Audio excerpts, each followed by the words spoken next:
અને જ્ઞાતિજનો, આજે આપણે અહીં બધા ખૂબ જ એક સરસ ઉદ્દેશ માટે ભેગા થયા છે. DSYG નો આ કાર્યક્રમ આરોગ્યના વિષયમાં યોગ્ય માર્ગદર્શન આપવાનો છે અને એ માટે અમને બધાને અહીં બોલાવ્યા અને થોડું જે કે અમને યોગ્ય પ્રમાણમાં અમે જે માર્ગદર્શન આપી શકીએ એ માટે અમે ભેગા થયા છે. આજે હું અહીં આયુર્વેદની સારવાર કરતા આયુર્વેદ શું છે એ સમજાવવા માટે હું અહીં આવી છું અને એ માટે આ તક આપવા માટે DSYGના સભ્યોનો હું ખૂબ જ આભાર માનું છું. આયુર્વેદ એટલે આયુષ્ય એટલે કે જીવન અને એની જે સમજણ જે વેદમાં બતાવી છે એ આયુર્વેદ. આયુર્વેદ એક વૈદિક કાળથી ચાલી આવતી પરંપરા છે જેમાં હજારો વર્ષો પૂર્વેથી રોગનું પરીક્ષણ, રોગનું નિદાન અને એની સારવાર માટે વનસ્પતિ અને રસાયણો ખૂબ જ વિસ્તારપૂર્વક માર્ગદર્શન આપવામાં આવ્યું છે. વર્ષોથી પરંપરા રૂપે અમુક ઔષધિઓ આપણે આજે રોજબરોજના જીવનમાં વાપરીએ છીએ અને ઘણી ઉપયોગી પણ છે. રસોડામાં વપરાતા ઘણા મરી મસાલામાં પણ ઔષધીય ગુણો રહેલા છે અને બધા આપણે જાણીએ છીએ અને એનો આપણે થોડા ઘણા અંશે પણ ઉપયોગ કરીએ છીએ. પરંતુ આયુર્વેદમાં એવા ઘણા બધી ઔષધિઓ છે જે યોગ્ય માત્રા અને અનુપાન સાથે જો લેવામાં આવે તો ઝડપી અને અસરકારક રાહત આપે અને જૂના અને હઠીના રોગોમાં પણ એ સચોટ જ પુરવાર થાય છે.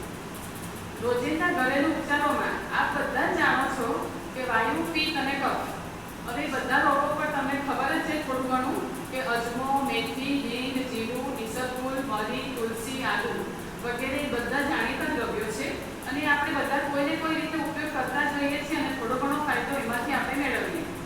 પરંતુ એ સિવાય આયુર્વેદ એક વિશાળ ફલક પર વિસ્તરેલું વિજ્ઞાન છે જેમાં વનસ્પતિ, રસાયણ, આહાર વિહાર, યોગ, પ્રાણાયામ વગેરેનો યોગ્ય સમન્વય કરીને લોકોમાં જાગૃતતા લાવીને એનો યોગ્ય જો સમજપૂર્વક ઉપયોગ કરવામાં આવે તો લોકોને ઘણું ઉપયોગી પુરવાર થઈ શકે.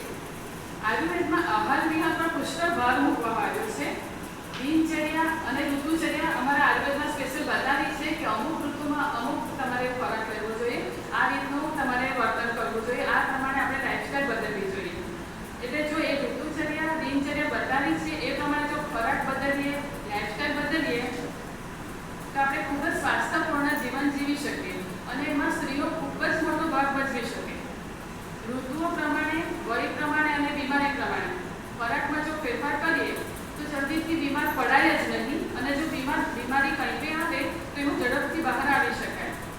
સ્ત્રીઓમાં પણ દરેક ઉંમર પ્રમાણે શરીરમાં અને માનસિકતાનો બદલાવ આવ્યા જ કરે છે અને ઘણું પરિવર્તન પણ જોવા મળે અને એમાં આયુર્વેદ ખૂબ જ લાભદાયક પુરવાર થયું છે.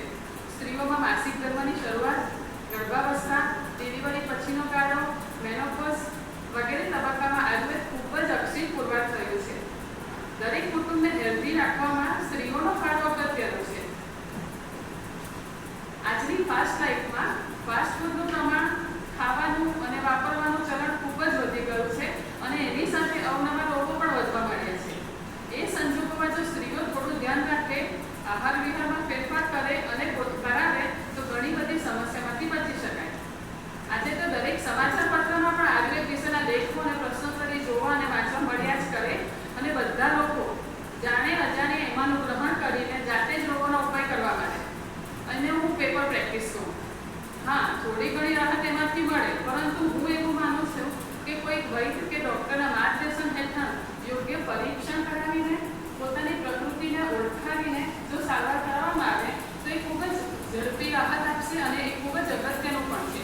બાકી ઘણીવાર એવું થાય કે જાતે વાંચીએ અને કરેલી જે દવા આયુર્વેદ દવા લઈએ તો થોડી સફળતા ન મળે એટલે લોકોમાં એવી ગેરસમજ થવા માંડે કે આયુર્વેદ દવાથી તો કંઈ સારું થતું જ નથી.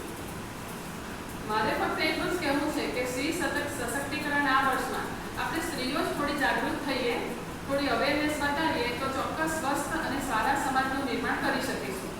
ઘણીવાર એવું જોવા મળે છે, ઋતુતાએ કહ્યું તે પ્રમાણે, કે ઘરની અને બાળકોની જવાબદારીઓ પૂરી કરવામાં સ્ત્રીઓ પોતાના સ્વાસ્થ્ય પ્રત્યે બેદરકાર રહે છે અને ધીરે ધીરે સ્વસ્થતા ગુમાવવા લાગે. જો સ્ત્રી પોતે જ શારીરિક કે માનસિક રીતે સક્ષમ ન હોય તો કુટુંબના અન્ય સભ્યોની સારી રીતે કાળજી રાખી શકશે નહીં. એટલે જ હું ભારપૂર્વક કહેવા માગું છું કે જો આપણે સ્વસ્થ રહીશું તો કુટુંબ સ્વસ્થ બનશે અને તો જ સમાજ પણ સ્વસ્થ બનશે.